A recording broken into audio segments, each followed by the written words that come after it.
চারটা আলামতে বুঝবেন আপনার অন্তর রোগাক্রান্ত, এবং শুধু রোগ না, ভয়াবহ রোগে আক্রান্ত। আপনার হৃদয়টা স্বচ্ছ কিনা, আপনার হৃদয় সুস্থ কিনা। দেখেন, মানুষের অংশ কিন্তু দুইটা, একটা হচ্ছে শারীরিক আর একটা হচ্ছে মানসিক, আত্মিক, আন্তরিক, অন্তরের বিষয়। অন্তর যদি প্রফুল্ল থাকে, পেরেশানি মুক্ত থাকে মস্তিষ্ক, আপনার হৃদয়, তাহলে আপনার কাছে সুখের জীবন আপনি ফিল করেন। আর যদি অন্তর পরিচ্ছন্ন না হয়, অন্তর যদি রোগাক্রান্ত হয়, না দুনিয়াতে আপনি ভালো থাকবেন না আখিরাতে ভালো থাকবেন। আপনার মস্তিষ্কে বা মানসিকতায় যদি নামাজের সিগন্যাল না আসে, আপনি কিন্তু নামাজ আদায় করেন না, তাই না? এই জন্য দেহ রোগে আক্রান্ত হলে যেমন ডাক্তারের কাছে আমরা যাই, অন্তর যদি রোগে আক্রান্ত হয় তাহলে আপনাকে কোরআনের কাছে আসতে হয়, হাদিসের কাছে আসতে হয়, আলেমদের কাছে আসতে হয়। এখন আপনার অন্তর রোগে আক্রান্ত কিনা বুঝবেন কিভাবে? আলামত চারটা। কয়টা? চারটা আলামতে বুঝবেন যে আপনার হৃদয়ের মধ্যে বা আপনার অন্তরের মধ্যে কি আছে? ভয়াবহ রোগ আছে। দেহে যেমন ক্যান্সার হয়, অন্তরেরও ক্যান্সার আছে। দেহে যেমন বিভিন্ন রোগ হয়, অন্তরেরও অনেক রোগ আছে। এখন আপনি বলবেন যে সেগুলো কি?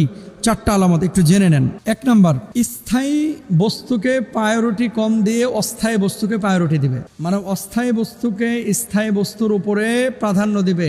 যেই অন্তর, যে হৃদয়, সেই হৃদয় ভয়াবহ রোগে আক্রান্ত।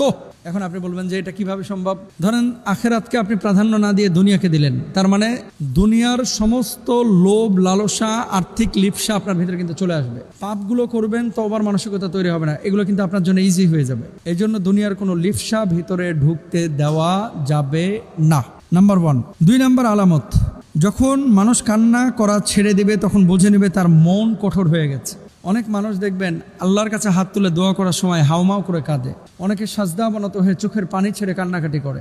অনেকে অসুস্থ হলে কান্নাকাটি করে। কিছু মানুষ আছে দিলটা তাদের পাথরের মতো হয়ে গেছে। ওই সবে কদর ছাড়া আর কাঁদে না, সবে বরাতের রাত ছাড়া আর কাঁদে না, বাপ মা মারা যাওয়া ছাড়া আর কাঁদে না। অনেক মানুষ আছে যে, আপনি একটু খেয়াল করেন তো, নিজের বিবেককে একটু জিজ্ঞেস করেন তো যে আপনি সবশেষ কবে কেঁদেছেন আল্লাহর কাছে?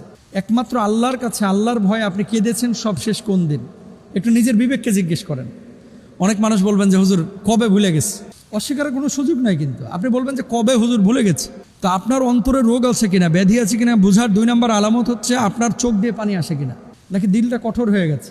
যদি কান্না করার চেষ্টা করছেন, কান্না আসছে না দোয়ার মধ্যে, আল্লাহর ভয়ে অথবা সিজদার মধ্যে, জেনে নিতে হবে দিলটা মরে গিয়েছে, এই দিলে মরিচা পড়েছে। তখন কোরআনুল কারীমের তেলাওয়াত শুনে, কোরআন পড়ে, কোরআন বুঝে, কোরআন তেলাওয়াত করে এই মরিচা ছুটাইতে হবে। তাহলে 2 নাম্বার আলামত পেলেন। 3 নাম্বার আলামত, সবসময় গায়রুল্লাহর সাথে মিলিত হতে উদ্গ্রীব থাকবে। আল্লাহর সাথে যে মিলিত হতে হবে সে কথা তার মনেই থাকে না। অনেক মানুষ দেখবেন মানে দুনিয়াবি সামান্য স্বার্থের জন্য হারামের সাথে সম্পৃক্ত হয়ে যায়, আল্লাহ রাসূলকে ছেড়ে দেয়।